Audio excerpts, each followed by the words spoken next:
Abunəçilər, yine Yangar şəhrimizə 3 tane dəmir eşik, 6 tane akvaryum verdik. Bu dərvazamız teləşi ilə oldu. Pramuqalar lazeni liste işlətdik. Bürükçülük liste yine əcayibətim. Qravatekslər bilən əcaibət sövüb verdik. Yine duvqalaram var. Bu da xalasa. Nücü ölkələrim yine bu ağlar kümüs sevet oldu. Bu soyladı bu. Soğadan gel soyamız dediler. Bunu dediler. Kendi izler rüşnoy oldu. 5 yıllık zamanladan pedalandık. Aynalarımız içki taşkı mokri oldu. Şişeler yodo oldu.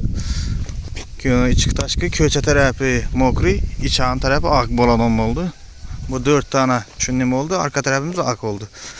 Bağrımızda bir geç koyup verdik. Onu atıp bunam şişeler 2 kat oldu. Bir katı ak, bir katı yodo sevetten oldu.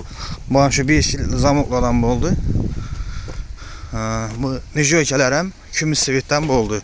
Kime ne gerek olsa kümüs sevet dese kümüs sevet, kara sevet dese kara sevetlerine bu paramız. Bu ağımızın alifon oldu. Aynen kilit 5 kilit. Bu an aksesuarlarını koyup verdik acayip deyip.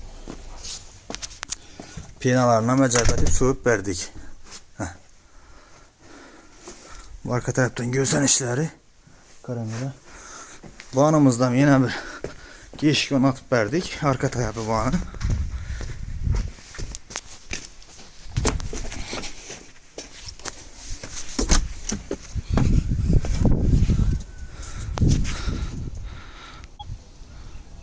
Bunam yine arka taraflar alifon oldu. Kendi izlerim şu rüşnoy varyantta oldu.